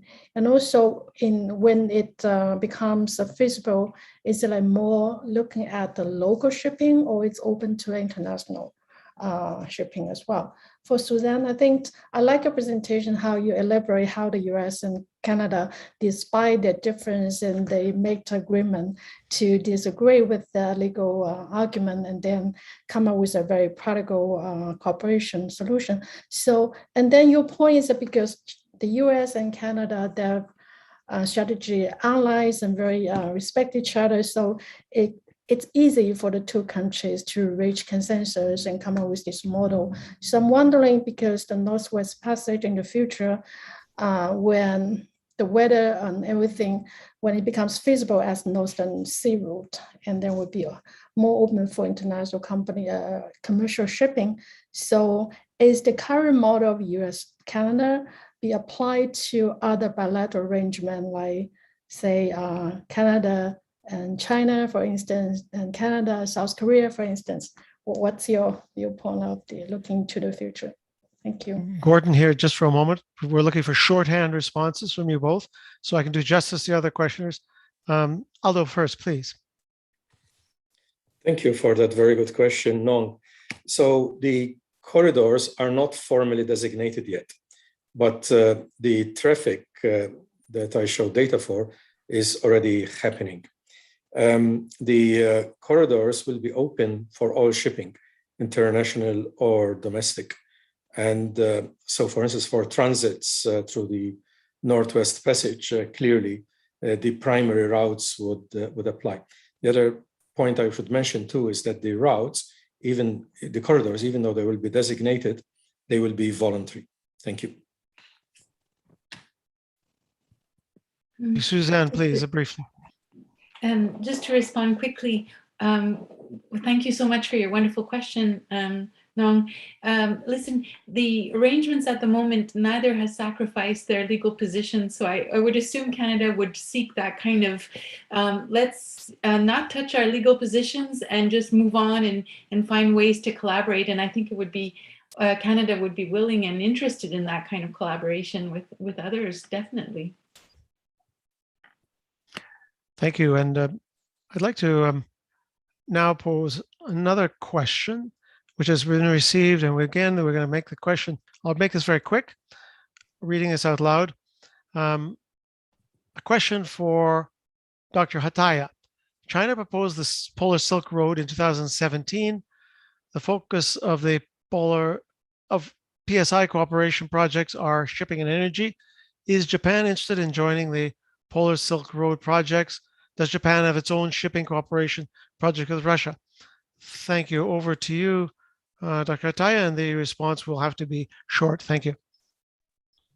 Thank you very much. Well, I don't have information about the Silk Road, but I can answer that. The Japanese private company, Mitsui OSK Liners, is now actively cooperate with Russian government to do the project in the Northern Sea Road. Thank you very much. Thank you, Dr. Ataya. And the last online question before we turn back to the audience, this is from the Center for International Law at the National University of Singapore. Question is for Nong, please. What are the implications of China's identification of being a near Arctic state, quote unquote? Nong, please. Thank you for the question. I personally will use different terminology to phrase China's role as an Arctic stakeholder instead of near Arctic.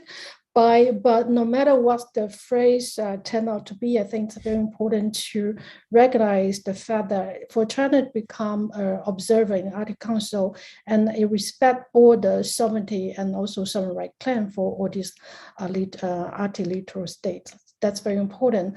And then the other important message that conveyed in China's Arctic policy is that it emphasizes we respect that in addition to the international legal framework, we respect all the domestic legislation, no matter it's associated with the shipping industry or associated with energy resource development industry. I think respecting the domestic legislation is very important for China to get much more saying or be recognized interest in this region.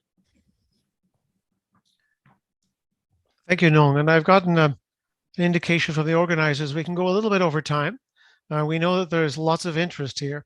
And I'm going to pose, before we go to the live audience, a last question, let me think, which is from a law student for Dr. Ataya. From your perspective, what is the role of UNCLOS in Arctic governance? I realize that's a big question, but if you wouldn't mind tackling that big question in a short response, I'd be most grateful. Thank you. Thank you very much for your questions. And I think so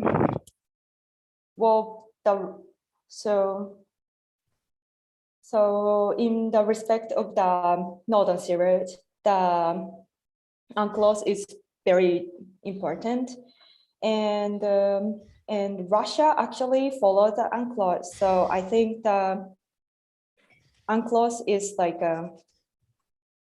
how can I say, the standard that we must follow when we use the northern seaworld or like other ocean area.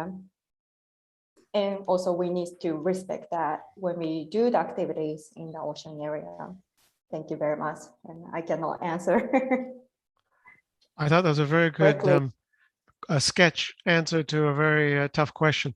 I now would like to turn to the vice moderator, Professor Zheng, to see if there are questions from the live audience. Professor, please. Thank you, Professor Holden. It's very nice to assist you to chair this session. Before I open the floor on site, I would like to take the prerogative to raise two questions for our two speakers. One is for Professor Aldo, and the other one is for the Dr. Hong Nong.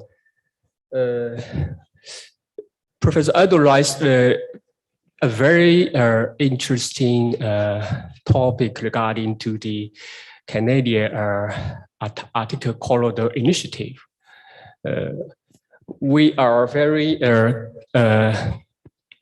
impressed by this kind of initiative, actually. As a Chinese, to some extent, we are quite proud. We, as a nation, we are very good at learning as other regions practice. So my question is how to promote this kind of corridor initiative in a regional level or international level. But to what extent this kind of initiative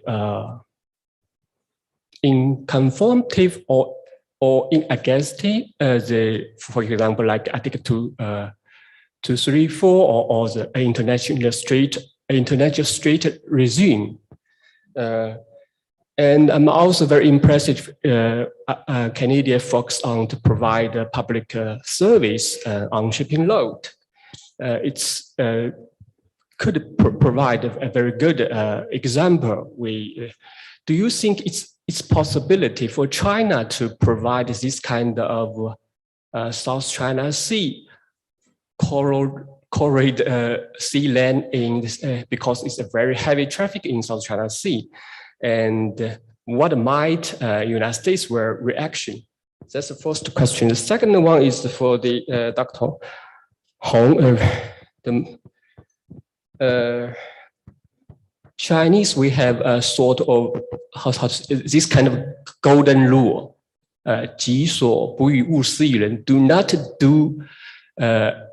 do what you do not want others to do to you. But we see a lot of concern when we participate in Antarctic governance. Some people think China is too aggressive. China to set its footprint too much, and the other things, China is too conservative. So based on your study, based on your observation,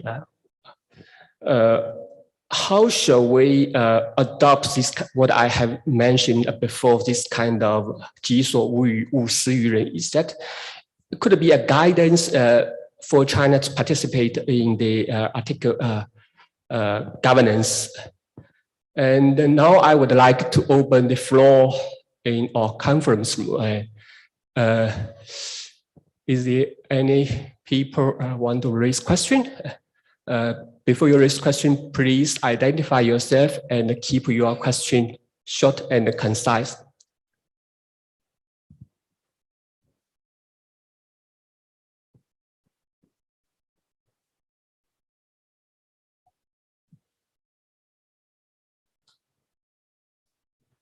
Maybe we back to Professor Holden. Is that possible for Professor Aldo and Dr. Hong to answer my two questions? Thank you, Professor. And after that, I have another question that has come in on the chat function. So over to our two panelists, and then I'll read a question subsequent to that. Thank you. Thank you very much for that very, very interesting question. And I suppose the question is a big one in the sense that to what extent is the idea of corridors useful for other marine regions generally? And in a sense, if we think in terms of corridors, what we're actually thinking about is a system of routing measures. Routing, and actually the Canadian Arctic also reporting measures, as there is also in the Russian Arctic. But focusing for a moment on the routing measures, there is already very extensive IMO practice with the designation of routes. You see the IMO here finds legal authority in UNCLOS, but also SOLAS, the International Convention for the Safety of Life at Sea, Chapter 5, Safety of Navigation, and also the collision avoidance regulations, which would be regulation term for traffic separation schemes, for example. And these instruments provide authority for the IMO to designate routes and other measures. So the routes could be actual routes such as deep water routes, or areas to be avoided, or roundabouts, you name it. There are all kinds of routing measures. And they depend on requests from the states through whose waters the routes will be designated. So, to answer your question, basically in the South China Sea context, clearly the IMO would have a critical role to play in designating those measures. The other point perhaps to mention here is that the international straits are sort of an interesting kind of situation too, because they are the most protected of navigation routes in the Law of the Sea Convention. And therefore there are some limitations there on the extent to which coastal states themselves can proceed with designating any measures before they receive IMO designation. So basically, the question that you pose is one that requires cooperation among regional states and also cooperation through the IMO. Thank you. Aldo, Nong, please. Thank you, Zhihua, for bringing a very complicated question. I think it's, I tend to totally agree with you when Chinese articulate its policy and also expand its engagement with other countries. Many of activities were being receive a lot of skepticism of what's your real intention in the Arctic. It's very hard, but I think China has done, my understanding, China has done a great job. First of all, by recognizing the sovereignty and sovereign claim of the little state. And second, in order to be engaged in Arctic governance, it emphasized, for instance, a lot of its efforts on cooperating with the littoral states, and also emphasized efforts on research proposals, and particularly on climate change through those lower sensitive issues. And China has been increasing its efforts in regional or bilateral or regional international cooperation in these areas. And also has been established a couple of research stations with Nordic countries. There are a lot of very good examples. And as you said, I think I would like to give the example to other countries, for instance, who picture itself as a stakeholders in the South China Sea, for instance.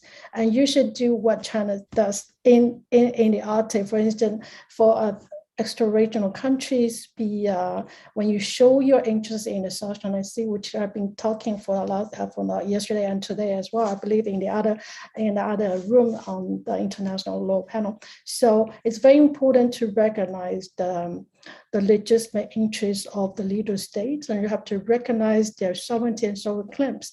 And then when you are involved in issues such as shipping, navigation, and it's very important to take into consideration of its national legislation in accordance with international law. And there was certainly some particular reason for countries to interpret many of national legislation in terms of navigation. I think it's very, very important to recognize, for instance, when you are a coastal state, you have your legitimate interests, like economic interest in your EEZ.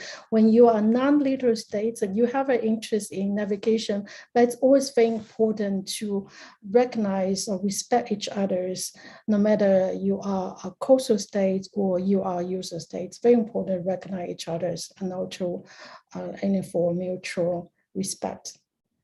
I think, I hope I answered the question, Zhihan. Oh, I think you did a great job, Noam. I have a question from Sylvia Zhang for Aldo. Given the nature of the corridor compliance is to be voluntary, how do you think of the status of compliance vis-a-vis Canada's position on the legal status of the Northwest Passage might be affected? Aldo, please. Another good question. I frankly do not think it will be affected because the fact that the corridors will be open to all shipping and they'll be voluntary and there are no charges essentially means that navigation is encouraged. So essentially, if you look at what Canada is doing, in a sense, it is avoiding the issue of the legal status of the waters and instead actually making navigation through the region accessible and on the basis of a higher level of safety. Thank you, Aldo. I'm going to use the privilege of moderator to pose a question to Suzanne. And Suzanne, you gave us a very complete picture of the deep cooperation between the United States maritime authorities and the Canadian maritime authorities, based in part, in large measure, perhaps on the historical relationship between the two countries. But can you imagine circumstances where Canada would be as willing to have similar cooperation with third countries and their coast guards, for example?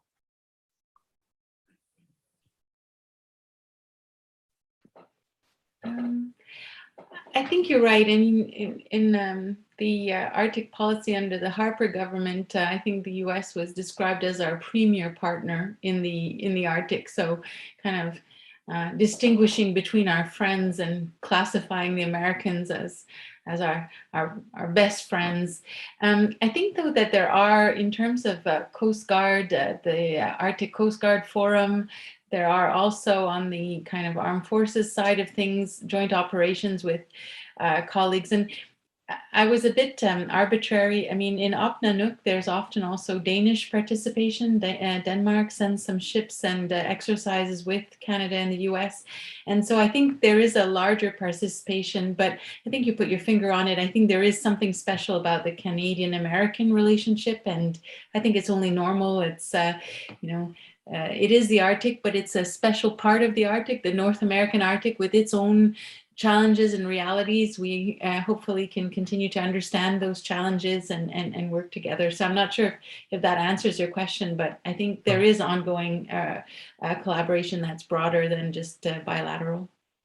Thank you very much, Suzanne. Before closing the session, I just want to check again with Professor Zhang if there are any other questions from the live audience before we wrap this up. Professor Zhang? Thank you, Professor Holden. Are there any questions?